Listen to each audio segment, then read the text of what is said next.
ఇప్పుడు రీసెంట్‌గా చూసినట్టయితే కేశినేని నాని గారు టీడీపీలోంచి బయటకొచ్చారండి. దానిపైన మీ అభిప్రాయం? ఆయన టీడీపీలో ఉన్న చంద్రబాబు నాయుడు గారికి ఆయనకు ఉన్న అనుసంధానంతో టీడీపీలో మెలిగారండి. ప్లస్ ఆయన ఎప్పుడూ చంద్రబాబు నాయుడు గారిని తప్పు పెట్టలేదు. చంద్రబాబు నాయుడు గారు 53 రోజులు లోపల ఉన్నా సరే బయట కార్యక్రమాలన్నీ చేసింది ఆయనే. టీడీపీకి మంచి బ్యాక్ బోన్ అండి కృష్ణా జిల్లాకి మాత్రం. చేతలార చంద్రబాబు నాయుడు గారు ఆయన్ని లేనిపోని మాటలని పోగొట్టున్నారు. వాళ్ళ ఫ్యామిలీలో కలహతలు తెచ్చిన చంద్రబాబు నాయుడు గారు, అంతకు మించి ఏం లేదు. ఆయనకి పార్టీ టికెట్ ఇవ్వకపోవడం వల్లే ఆయన బయటకొచ్చారని వినిపిస్తున్నాయి కదా బయట. ఇప్పుడు నాతో ఒక వ్యక్తి పార్ట్నర్షిప్ చేస్తున్నాడండి. అతను నాతో బయటికి వెళ్ళిపోయిన తర్వాత మనం ఏం చెప్తాం? నా దగ్గర నుంచి ఏదో ఆశిస్తున్నాడు, నేను టికెట్. వాస్తవంగా అయితే పార్టీకి సంబంధం లేకుండా ఇండివిజువల్గా ఒక ఎంపీ అయ్యి ఉండి జిల్లాకి చాలా చేశాడండి. తిరువూరు దగ్గర నుంచి మన ఇటుపక్కు బందర్ వరకు ఏది చూసుకున్నా సరే అతను చేసిన పనులు ఓ 10-15 ఉన్నాయండి. ఏ ఎంపీ కూడా గద్దె రామ్మోహన్ రావు తర్వాత ఏ ఎంపీ కూడా అలా చేయలేదండి. గద్దె రామ్మోహన్ రావు గారు ఏ విధంగా ఎంపీ రివల్యూషన్లో అన్ని ఫండ్స్ తెచ్చి మన కృష్ణా జిల్లాకి ఎంత కార్యక్రమం చేశాడో అంతకంటే 10 రెట్లు చేశారు కేసీఆర్ని. ప్లస్ ఇండివిజువల్గా ఫైట్ చేశాడు. చంద్రబాబు నాయుడు కొన్ని వద్దంటున్నా ఆయన ఇండివిజువల్గా ఇది కావాలి, మా జిల్లాకి ఇది కావాలి అనే ఉద్దేశంతో చంద్రబాబు నాయుడికి రిటర్న్గా ఇవ్వకుండా ప్లస్ ఫైట్ చేసి కొన్ని కార్యక్రమాలు చేశాడు, కొన్ని సబ్జెక్టులు చేశాడు.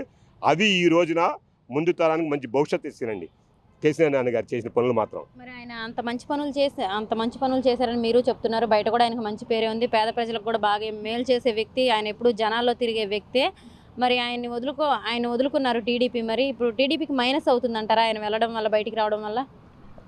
వాస్తవంగా కృష్ణా జిల్లాకే మైనస్ అవుద్దండి టీడీపీకి. ఎందుకు టీడీపీ అయిందంటే ఒక సామాజిక వర్గంలో మంచి ఇంపోషన్ క్యాండిడేట్, మంచి ఎలాంటి అంటే ఒక గోల్డెన్ క్యాండిడేట్. ఆయన ఏ పనైనా సరే అతని నిర్ణయం మీద ప్రజలకు అవసరం అంటే నడిం కట్టుకొని ఎన్ని రోజులైనా సరే ఆ పని నిలబెట్టి చేసే వ్యక్తి కేసీఆర్ నానండి. కృష్ణా జిల్లాకే టీడీపీకి మంచి దెబ్బండి ఇది. కేసీఆర్ నానిని బలవంతంగా బయటికి పంపించారు కానీ అతను పెత్తం ప్లస్ అతను కమాండింగ్ ఎక్కువ అవుతుంది, ప్లస్ జిల్లా అతని గ్రిప్లోకి వెళ్ళిపోతుంది అనే ఉద్దేశంతోనే చిన్న వెలిగేషన్లతోటి ఆయన్ని బయటికి పంపించారు. కేసీఆర్ నాని గారు వాళ్ళ తమ్ముడు చిన్ని గారు ఉన్నారు. ఆయన పార్టీ టికెట్ ఏం అడగలేదు, ప్రజా సంక్షేమ కార్యంలో చురుగ్గా పాల్గొన్నారు. దానికి ఆయన ఇంట్రెస్ట్ చూపించి చంద్రబాబు నాయుడు గారు ఇచ్చుండొచ్చేమో కానివ్వండి. కానీ కేసీఆర్ నాని ఈజ్ కృష్ణా జిల్లా గోల్డెన్ మ్యాన్ అండి. అంటే ఆయనదేముంది అంటే బాబు గారిని చూసి, పార్టీని చూసి ఆయనకు ఓట్లేసి గెలిపించారులే కానీ ప్రజలు 2 సార్లు ఆయన ఎంపీ అయినా సరే ఆయనదేమీ లేదని కూడా అంటున్నారు కదండి. వాస్తవంగా బాబు గారిని చూసే గెలిపించాలనుకున్నాం. నారా లోకేష్ గారిని ఎందుకు గెలిపించలేదండి? మంగళగిరిలో అంత డెవలప్ చేశారు. సొంత కొడుకు నారా లోకేష్ గారిని పార్టీ ఎందుకు గెలిపించలేదండి? చంద్రబాబు నాయుడు క్యాలిబర్ ఎందుకు గెలిపించలేదండి? కృష్ణా జిల్లా కన్నా గుంటూరు జిల్లాలో ఏ క్లాస్ డెవలప్మెంట్ చేసింది నారా చంద్రబాబు నాయుడే. మరి దానికి ఎందుకు ప్రజలు బుద్ధి చెప్పారండి? అంటే ముందు ఒక పార్టీ ఒక 35% పార్టీ అయితేనండి 45% పబ్లిక్ అండి. పబ్లిక్లో 45% ఉన్న వ్యక్తి, ఆ పబ్లిక్తో అనుసంధానమైన వ్యక్తి, ఇతను పబ్లిక్ మెయిల్ చేస్తారన్న సబ్జెక్ట్ ఉన్నప్పుడే ఏ వ్యక్తికైనా సరే పార్టీది 35% కలుస్తుంది. ఇతను ఓన్ క్యాలిబర్, ఆయనది కేసీఆర్ నాని గారిది ఓన్ క్యాలిబర్ 30% కలుస్తుంది. పబ్లిక్ 35% అండి. పబ్లిక్ చూస్తున్నారండి ఎవరు మంచి ఎవరు చెడు, ఏం చేస్తారు, ఏ నాయకుడు ఏది చేస్తాడు ప్రజలకు అనే ఉద్దేశాన్ని మాత్రం నాయకుల కన్నా ప్రజలు బాగా గమనిస్తున్నారు. ఇప్పుడు జరుగుతున్న ఎమ్మెల్యేలు కానివ్వండి, ఎంపీలు కానివ్వండి, చాపకంద నీరులాగా ఇటు వెళ్ళిపోతే అటు వెళ్ళిపోతే ఇటు తిరిగే వాళ్ళందరికీ కూడా బుద్ధి చెప్తారండి. అది ఏ పార్టీలో చేరినా ఆ నాయకుడు వ్యక్తిగతంగా మంచి క్యాలిబర్ ఉంటే ఏ పార్టీకి వెళ్ళినా ఆ పార్టీ గెలుస్తుందండి. మరి అదేవిధంగా ఆయన ఇప్పుడు జగన్ గారిని కలిశారు. ఆయన వైసీపీలోకి వస్తున్నారు అని చెప్పేసి కూడా వినిపిస్తున్నాయి. వచ్చారని కూడా అంటున్నారు. మరి ఒకవేళ వైసీపీ తరపున ఆయనకి ఎంపీ సీట్ ఇస్తే ఆయన గెలిచే ఛాన్స్ ఉందంటారా? జగన్మోహన్ రెడ్డి గారి దగ్గరికి వెళ్ళి మొన్న కలిశారండి కేసీఆర్. మరి ఎంపీ టికెట్ అడిగారో లేదు కానీ ఇంతవరకు చూచాయిగా పబ్లిక్ టాకే కానీ ఎంపీ టికెట్ అడిగారు, ఇచ్చేశారని. కానీ జగన్మోహన్ రెడ్డి అనే వ్యక్తి కేసీఆర్ నాని గారికి ఎంపీ టికెట్ ఇస్తే 3వ సారి కృష్ణా జిల్లాలో ఎంపీగా గెలిచే ఏకైక వ్యక్తి అండి. అలాంటి వ్యక్తి టీడీపీ పార్టీ చెడగొట్టుకుంది కేసీఆర్ నానిని. అంతకు మించి వేరేది ఏం లేదు. అతని క్యాలిబరు ప్లస్ మా వైసీపీ పార్టీ 45%, పబ్లిక్ 30%, ఇతను 20%. ఎక్సలెంట్గా కేసీఆర్ నాని గారు మాత్రం 100% విన్ అవుతారండి. మరి అదేవిధంగా మొన్న చంద్రబాబు నాయుడు గారు సభ పెట్టారండి తిరువూరులో. మరి ఆ సభలో ఆయన ఇప్పుడున్న మద్యం బాగా రేట్లు పెరిగిపోయినాయి, మేము అధికారంలోకి వచ్చాక మద్యం రేట్లు తగ్గిస్తాము, మంచి మద్యం తీసుకొస్తామని చెప్పేసి అంటున్నారు. దాన్ని ఎలా చూడొచ్చండి?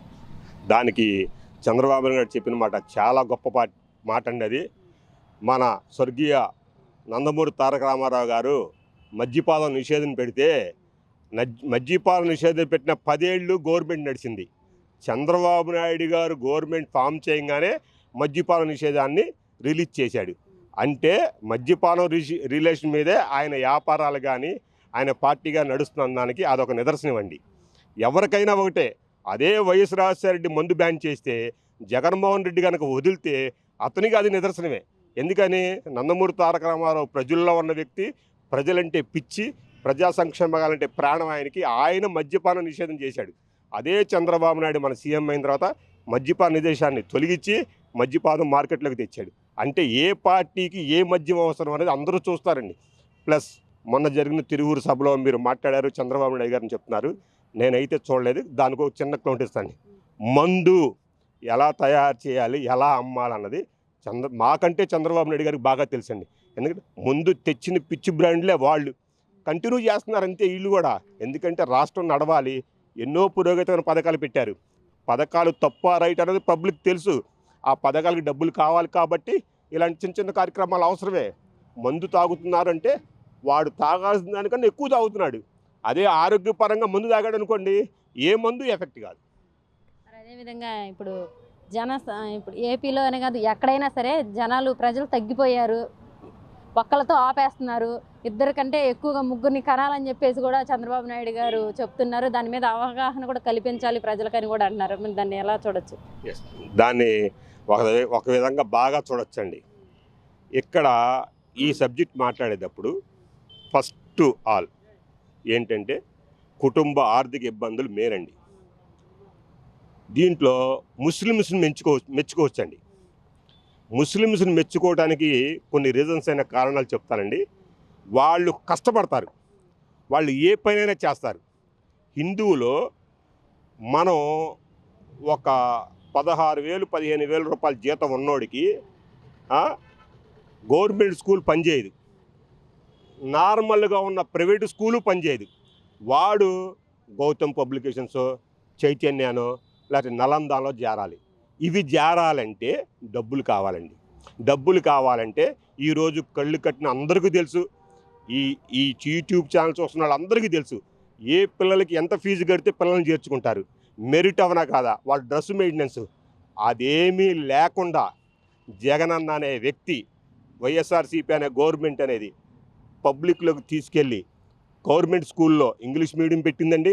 మొన్న ఈ మధ్య ఇంగ్లీష్ మీడియం పిల్లలు మాట్లాడారు, ఎక్కడో టాప్ మోస్ట్ 4th ర్యాంకో 2nd ర్యాంకో వచ్చారండి. అంటే ఇంతకు ముందు రాని 4th ర్యాంకు 2nd ర్యాంకు ఈ వైఎస్ఆర్ గవర్నమెంట్లో ఇంగ్లీష్ మీడియం పెట్టిన తర్వాత ఈ పిల్లలకి ఎందుకు వచ్చింది అంటే, ఇంతకు ముందు ఉన్న ఉపాధ్యాయులు పాఠాలు చెప్పకుండా ఏదో నామకం వస్తా గడిపేవాళ్ళు. ఈతను వచ్చిన తర్వాత స్కూల్ మాస్టర్లు కూడా భయం ఏర్పడింది. ఒప్పుకోడు చదువు చెప్పకపోతే అనే కాన్సెప్ట్ తీసుకొచ్చాడు. కాబట్టే పబ్లిక్లో చదువు అనేది ఎదరికెళ్తుందండి. ప్రతి సామాన్యుడికి చదువుకుండే గుండె ధైర్యాన్ని ఇస్తున్నాడు అతను. నేనున్నానని భరోసా ఇస్తున్నాడు. అదేవిధంగా చంద్రబాబు నాయుడు గారు ఎందుకు లేపారండి? ఆయనకి తెలుసుగా, రాష్ట్రంలో గోల్డెన్ మ్యాను, పబ్లిక్ సెక్టార్ని ఏకదాటి మీద నడిపించిన వ్యక్తి. అతను అనుకున్న ఆలోచనలు వేరు, కానీ ఆ ఆలోచనలు ఆయన రెండోసారి సీఎంను ఎందుకు చేయలేకపోయినాయండి? పబ్లిక్ తెలుసు కదండి. అదే కనుక ఫస్ట్ టైమే బాగా డెవలప్ చేసి ఉంటే ఒక్క ఛాన్స్ అన్నాం, కానీ ఎవరికైనా ఇచ్చేస్తారా? సీఎం పదవి ఎవరికి ఇచ్చేది కాదు కదా, పబ్లిక్లు నిర్ణయించిన ఓటింగ్ అది. ఆ విధంగానే ఉండాలి, కానీ మనం ఏదో తీసుకుంటే సీటు కాదు, పబ్లిక్ నిర్ణయించాలి. రేపు జరగబోయే ఎలక్షన్స్ కూడా పబ్లిక్కే నిర్ణయిస్తారండి. ఆ పబ్లిక్ నిర్ణయించేది కని విని ఎరగనట్టుగా జరుగుద్ది. సార్, మరి నిన్న కేసీఆర్ 2 రోజుల క్రితం కేసీఆర్ నాని గారు టీడీపీలోంచి బయటకు వచ్చారండి రాజీనామా చేసి. మరి దాన్ని ఏ విధంగా చూడొచ్చు అంటారు? కేసీఆర్ నాని గారి గురించి చెప్పాలంటేనమ్మా, నిజంగా ఆయన 2 సార్లు ఎంపీగా గెలిచారు. ఆయన పార్టీ కోసం ఆయన ఎంతో కష్టపడ్డాడు. ఆయన ఎంతో ఖర్చు పెట్టుకున్నారు. ఆయన వాళ్ళ అమ్మాయి గారు కూడా ఇప్పుడు అక్కడ కార్పొరేటర్గా కూడా ఉన్నారు. ఆయన ఎస్, వాళ్ళ సేవలు చాలా వరకు అందించారమ్మా టీడీపీకి. కానీ ఇంత కష్టపడి 2 సార్లు ఎంపీగా చేసి ఒక కార్పొరేటర్ స్థాయిలో ఉన్న వ్యక్తుల్ని ఈ పార్టీ అధినేత చంద్రబాబు నాయుడు పట్టించుకోలేదంటే సామాన్య కార్యకర్తల పరిస్థితి ఏంటి, ఇప్పుడు జనసేన కార్యకర్తల పరిస్థితి ఏంటి మీరు ఆలోచించండి. మరి ఇప్పుడు ఆయన బయటికి ఆయనకి కేవలం సీట్ ఇవ్వకపోవడం వల్లే బయటకు వచ్చారని వినిపిస్తున్నాయి, అంతేనంటారా? ఆయనకి సీటు ఇవ్వకపోవడం వల్ల కాదమ్మా, ఇది ఇప్పుడు కాదు, ఇది గత 4-5 సంవత్సరాల నుంచి కూడా ఆయన ప్రోటోకాల్ ప్రకారం అసలు ఏ ఫంక్షన్కి ఇతను పిలవకపోవడం. అదే ఎందుకనండి అంటే ఆయన వైసీపీ నాయకులతోటి అంటే సన్నిహితంగా ఉండడం వల్ల ఆయనకి పక్కన పెట్టారంటారా ఆయన్ని? ఇదైతే కాదమ్మా, వీళ్ళకి కేసీఆర్ చిన్ని గారు వచ్చారు, చిన్ని గారు వచ్చిన తర్వాత నాని గారిని పక్కన పెట్టారు. ఇది 100%. ఇది మీరు అక్కడ విజయవాడలో పశ్చిమలోకి వెళ్ళి అడిగినా ఎవరన్నా కూడా చెప్తారు. అంతేగాని కేసీఆర్ నాని గారిని అవసరానికి ఉపయోగించుకొని పక్కన పెట్టేసిన పార్టీ ఏదైనా ఉందంటే టీడీపీ పార్టీయే. మరి కేసీఆర్ నాని గారు కూడా చాలా మంచి వ్యక్తి, ఆయన పేద ప్రజల్లో తిరిగి ఆయన పేదలకు ఏదైనా సరే చేసే ఆయన, అందుకే ఆయన 2 సార్లు గెలిచారు అని కొంతమంది అంటే లేదు అంటే చంద్రబాబు నాయుడిని చూసి పార్టీ వల్ల ఆయన గెలిచారని కూడా అంటున్నారు. అదే అసలు చంద్రబాబు నాయుడిని చూసి వేసే లెక్క అయితే 23 సీట్లు ఎందుకు వస్తాయమ్మా వాళ్ళకి? 23 సీట్లు ఎందుకు వస్తాయి వాళ్ళకి? 3 ఎంపీలు ఉన్నారంటే రెండోసారి గెలిచిన ఎంపీ ఈయనే. చంద్రబాబు నాయుడు గారి ముఖం చూసి అసలు ఎవరు వేయలేదమ్మా, కేసీఆర్ గారు నానిని చూసేశారు. ఆయన చేసిన పని కానీ అతని కార్యకర్తలు చూసుకునే విధానం కానీ, ఇప్పుడు అతను మాకు వచ్చాడు, ఇప్పుడు ఆయన అక్కడ ఎంపీగా ఏంటి ఖచ్చితంగా ప్రజలందరూ కూడా ఆయనకి హ్యాట్రిక్గా కూడా చేస్తాం మేము పని ఆయనకి. ఎస్. మరి విజయవాడ అంటే ఆయన టీడీపీయే ఎక్కువ ఉంటుందని కూడా తెలిసిన విషయమే. గుంటూరు కృష్ణా అనగానే టీడీపీకి బాగా మొగ్గు చూపుతారు ప్రజలు. మరి విజయవాడ ఎంపీ ఆయన బయటకు వచ్చేసారు, మరి ఆయన రావడం వల్ల టీడీపీకి మైనస్ అంటారా? 100% మైనస్ అమ్మా టీడీపీకి. విజయవాడ అంటే టీడీపీ కాదమ్మా, విజయవాడ అంటే గతంలో కాంగ్రెస్, తర్వాత వైసీపీ. ఎందుకంటే రాజశేఖర రెడ్డి గారు అబ్బాయి కాబట్టి జగన్మోహన్ రెడ్డి గారు, కాబట్టి ఇది ఇక్కడ కాంగ్రెస్ కంచుకోవటాలు, ఇప్పుడు వైసీపీ కంచుకోట అయింది. నెక్స్ట్ కూడా ఇప్పుడు కేసీఆర్ నాని గారు రావడం కూడా మాకు ఎంపీ సీటు కూడా మాకు కన్ఫామ్ అయిపోయిందమ్మా. ఈ 3 సీట్లు ఏమో ఎమ్మెల్యే సీట్లు, 1 ఎంపీ సీటు ఖచ్చితంగా మేమే గెలుస్తాం. మరి ఇప్పుడు ఆయన వైసీపీలోకి మన జగన్ గారిని కూడా కలిశారు, ఆయన వైసీపీకి చేరారని కూడా అంటున్నారు, వార్తలు వస్తున్నాయి. ఆయన అయితే చేరారని ఇంకా ఎక్కడా చెప్పలేదు, కానీ వార్తలు అయితే బయట అయితే వింటూ ఉన్నారు. ఒకవేళ వస్తే కనుక వైసీపీ నుంచి ఆయనకి ఎంపీ సీట్ ఇస్తారా? ఎంపీ సీటు ఖచ్చితంగా ఇస్తారు. జగన్మోహన్ రెడ్డి గారు పార్టీ కోసం కష్టపడే వ్యక్తుల్ని ఖచ్చితంగా ఆయన గుర్తిస్తారు. ఆయన కష్టాన్ని ఇక్కడ గుర్తించు ఉంది కాబట్టే ఆయన అటు నుంచి ఇటు వచ్చాడు. ఖచ్చితంగా సీట్ ఆయనకే కన్ఫర్మ్, ఇక్కడ ఆయనకి అందరూ పనిచేస్తారు. ఆయన ఖచ్చితంగా హ్యాట్రిక్ కొడతాడమ్మా. ఆయనకి గెలుస్తారా? ఎంపీ సీట్ ఇస్తే ఆయనకి ఖచ్చితంగా గెలుస్తారు. ఆయన కేసీఆర్ నాని గారు ఇండిపెండెంట్గా కూడా గెలుస్తాను కూడా ఆయన ఛాలెంజ్ చేసిన సందర్భాలు ఉన్నాయి, మీరు విన్నారో లేదు. సీట్ ఇస్తే ఖచ్చితంగా గెలుస్తారమ్మా. మరి అదేవిధంగా మన చంద్రబాబు నాయుడు గారు సభలో ఒక మాట అన్నారండి, ఇప్పుడు ఈ మద్యమేమో ఈ ప్రభుత్వం తయారు చేసే మద్యం తాగి ప్రజలు పిచ్చోళ్ళు అయిపోతున్నారు, అంటే వీళ్ళ సొంత బ్రాండ్లతో అమ్ముతున్నారు మద్యాన్ని, ఎక్కువ రేట్లు కూడా. అదే మేము అధికారంలోకి వస్తే నాణ్యతమైన మద్యం తీసుకొస్తాము, అది కూడా తక్కువ ధరలకే తీసుకొస్తామని అన్నారు. మరి దీన్ని ఏ విధంగా చూడొచ్చు? అసలు మీరు కనుక చూసినట్టయితే అసలు మద్యం అనేది ఎన్టీ రామారావు గారి హయాంలో ఆపేశారమ్మా. మద్యం తీసుకొచ్చిన వ్యక్తి ఎవరమ్మా? చంద్రబాబు నాయుడు గారే. ఇప్పుడు ఇక్కడున్న బ్రాండ్లో కూడా కొన్ని బ్రాండ్లు పెట్టింది వాళ్ళ ప్రభుత్వంలోనే, అది వాళ్ళే ఒప్పుకున్నారు. మొన్న మళ్ళీ ఇప్పుడు అసెంబ్లీలో కూడా చెప్పారు ఆయన, ఏ బ్రాండ్లు పెట్టారో కూడా వాళ్ళే ఒప్పుకున్నారు. అసలు మద్యం ఆపేసిన మద్యాన్ని తెచ్చింది ఆయన, బ్రాండ్లు పెట్టింది ఆయన. మద్యం లేకపోతే అసలు దేశాన్ని మనం అసలు రాష్ట్రాన్ని మనం ముందుకు తీసుకెళ్ళాలని చెప్పింది అతను. మద్యం తీసుకొచ్చిన వ్యక్తే మళ్ళీ మద్యం గురించి మాట్లాడటం చాలా చండాలంగా ఉందమ్మా, ఇది కరెక్ట్ కాదు. మరి అదేవిధంగా ఆయన జనసంఖ్య తగ్గిపోతుంది, ఒక్కళ్ళని కాదు ముగ్గురిని కనాలి, దానికి అవగాహన కల్పించాలి కూడా మనం అని చెప్పేసి కూడా అని అంటున్నారండి. దాన్ని ఏ విధంగా చూడొచ్చు అంటారు? ఇప్పుడున్న రోజుల్లో ఇప్పుడున్న పరిస్థితుల్లో ఒకళ్ళు లేక ఇద్దరు ముద్దని చెప్పి అందరూ చెప్తా ఉంటే, ఇతను రాజకీయ లబ్ధి కోసం ఏ విధంగానైనా సరే 74 వచ్చినాయి, ఇంకా నా వల్ల కాదు, ఇక నేను కుర్చీ కావాల్సిందనే మాటల కోసం, కేవలం ఇదే పని కోసం 3 పిల్లల్ని కానండి ఒక్కొక్కరు అని చెప్తున్నాడు అమ్మాయిన. అసలు ఇది ఎంతవరకు కరెక్ట్ అమ్మ? ఇది 2 పిల్లల్ని చక్కగా చదివించుకొని చక్కగా వాళ్ళకి పెళ్ళిళ్ళు పేరెంటాలు చేసి పంపించే సందర్భాలు ఉంటాయి కదా. 3 పిల్లల్ని కనమంటున్నాడు, మనిషి 15,000 ఇస్తాను అంటున్నాడు. ఇతను ఎన్ని సంవత్సరాలు అధికారులు ఉంటాడు అమ్మాయిన? ఈయనది ఇప్పుడు ఒకవేళ గవర్నమెంట్ రాలేదమ్మా, 3 పిల్లలు కనమంటున్నాడు, గవర్నమెంట్ రాదు, ఈయన ఉండడు, వాళ్ళ భవిష్యత్తు ఎవరు చూస్తారు? వాళ్ళ అమ్మ నాన్న 3 పిల్లల్ని కన్నా పాపానికి ఇక కూలి పని, లేకపోతే ఇప్పుడు వాళ్ళు మామూలు దొంగతనాలు దోపిడీలు చేసి పెంచాలి పిల్లల్ని. ఈయన మాటలు అసలు ఎవరు వింటారమ్మా? అసలు ఆ వయసుకి అసలు ఆయన మాట్లాడే మాటలేనయ్యి అధికార దాహం కోసం, అధికారంలోకి రావడం కోసం ఆయన లేనిపోని కళ్ళబోలి మాటలు చెప్పడం తప్ప ఆయనకి అసలు గవర్నమెంట్ని అసలు నిర్మించుకునే ఉద్దేశమే లేదు ఆయనకి. ఎంతసేపు మీరు ఆ విషయం మీరు గమనించారు లేదు, జగన్ పోవాలి జగన్ పోవాలి జగన్ పోవాలి. ఎందుకు పోవాలంటే ఒక్క మాట చెప్పమానండి. ఆయన మంచి పనులు చేయట్లేదని అంటున్నారు కదా. మంచి పనులు చేయకుండా స్కూళ్ళు గవర్నమెంట్ స్కూల్కి వెళ్ళి మీరు చూడండి, గవర్నమెంట్ హాస్పిటల్స్ వెళ్ళి మీరు చూడండి. ఏంటి పిల్లలు ఈ రోజున చిన్న పిల్లలు కూడా ఇంగ్లీష్ ఎలా మాట్లాడతారో మీరు చూడండి. యూఎస్ఏలో వచ్చారమ్మా ఇంగ్లీష్ మీడియంలో మాట్లాడే పిల్లల్ని ₹1,00,00,000 ఖర్చు అయినా సరే ఆయన విదేశాలే పంపిస్తున్నారమ్మా. చక్కగా అసలు కాలేజీ పిల్లలు కానీ అవ్వ తాతలు ఇంట్లో కూర్చొని చక్కగా మనశ్శాంతిగా 1వ తారీఖు నాడు ₹3,000 తీసుకుంటున్నారు ఈ రోజుల్లో. మళ్ళీ ఇలా ప్రభుత్వం వస్తే మాత్రం అవ్వ తాతలు రోడ్డున పడతారు, పిల్లల భవిష్యత్తు పాడైపోద్ది, అమ్మఒడి పాడైపోద్ది, మొత్తం నాశనం చేసేసి వాలంటీర్ వ్యవస్థను తీసేస్తారు వీళ్ళు. మళ్ళీ మామూలు సచివాలయ వ్యవస్థలు కూడా తీసేస్తారు. మొత్తం అన్ని పథకాలు కూడా మొత్తం వీళ్ళు అక్కడ నిర్వీర్యం చేసేస్తారు. ఎందుకంటే వీళ్ళు అక్కడ కడుపు మంటతో చేస్తున్నారు వీళ్ళు పనులు అంతే. మేము ఇప్పుడు అధికారంలోకి రావాలనే తప్ప ప్రజలకి మంచి చేయాలనే కోశాన ఇద్దరికి లేదమ్మా. పవన్ కళ్యాణ్ గారికి లేదు, టీడీపీకి లేదు. నమస్తే అండి, మీ పేరు? నా పేరు జోజప్ అండి. ఏం చేస్తుంటారండి? మేము కూలి పని చేస్తాం. ఎంతమంది పిల్లలండి? నాకు 2 అమ్మాయిలు. ఏం చదువుతున్నారు?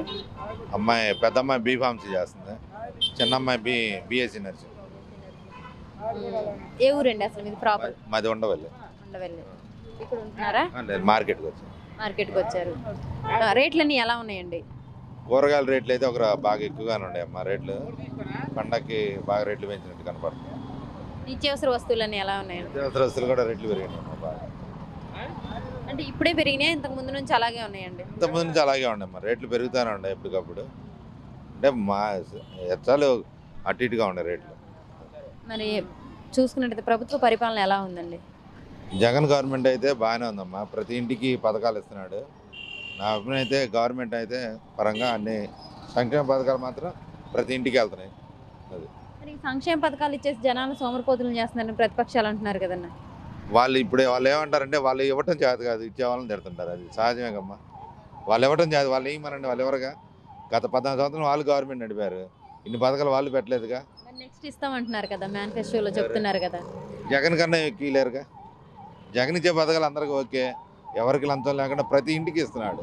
పార్టీలు లేవు, తెలుగుదేశం వాళ్ళకి ఇస్తున్నాడు, సిపిఎం వాళ్ళకి ఇస్తున్నాడు, కాంగ్రెస్ వాళ్ళకి ఇస్తున్నాడు. మరి ఎవరు ఏమన్నారు అసలు ఈ పథకాలు ఎందుకు దండగా అంటున్నారు కదండి? జగన్ ఇస్తాడు, నవరత్నాలు పెట్టాడనే కదా అతనికి ఓట్లేసింది. పథకాలు ఇస్తాడనే ఇచ్చింది, అలాగే ఇచ్చాడు. అన్నమాట ప్రకారం ఇస్తున్నాడు. అన్నమాట ప్రకారం ఇస్తున్నాడు.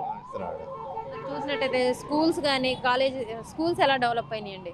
స్కూళ్ళు మరి మీరు వాస్తవంగా మీ మీడియా వాళ్ళకి కూడా తెలుసు, ప్రతి విలేజ్లో గవర్నమెంట్ స్కూల్ అన్ని బాగానే చేస్తున్నాడు జగన్. మరి జగన్ వచ్చిన తర్వాత విద్యా వ్యవస్థ నాశనం అయిపోయిందని ప్రతిపక్షాలు అంటున్నాయి కదన్న. వాళ్ళకి కనపడుతుంది, ప్రతి స్కూల్లో ఇంగ్లీష్ మీడియం పెట్టాడు జగన్. పెట్టిన మాట వాస్తవేగా, అది అబద్ధం అయితే కాదు కదా, నిజమే కదా పెట్టిన మాట. మీ విలేజ్లో ఎలా ఉన్నాయండి స్కూల్స్ డెవలప్మెంట్? మా విలేజ్లో ఉండవల్లి గ్రామంలో మా ప్రతి స్కూల్ని జగన్ గవర్నమెంట్లో బాగా చేశాడు. పిల్లలు కూడా ప్రైవేట్ స్కూల్కి వెళ్ళేవాళ్ళు గవర్నమెంట్ స్కూల్కి వెళ్తున్నారు. మరి రాబోయే 2024లో ఎవరు రావాలనుకుంటున్నారు? మేమైతే జగనే రావాలనుకుంటున్నాం. ఎందుకనండి, మరి చంద్రబాబు నాయుడు గారు కూడా ఆయన 14 ఏళ్ళు సీఎం చేశారు, 40 ఏళ్ళ రాజకీయ అనుభవం ఉంది ఆయనకు కూడా. మరి ఆయన కూడా ఒక ఛాన్స్ ఇవ్వమని అడుగుతున్నాడు. ఆయన కూడా మేనిఫెస్టోలో అనేక రకమైన పథకాలు ఇస్తామంటున్నారు.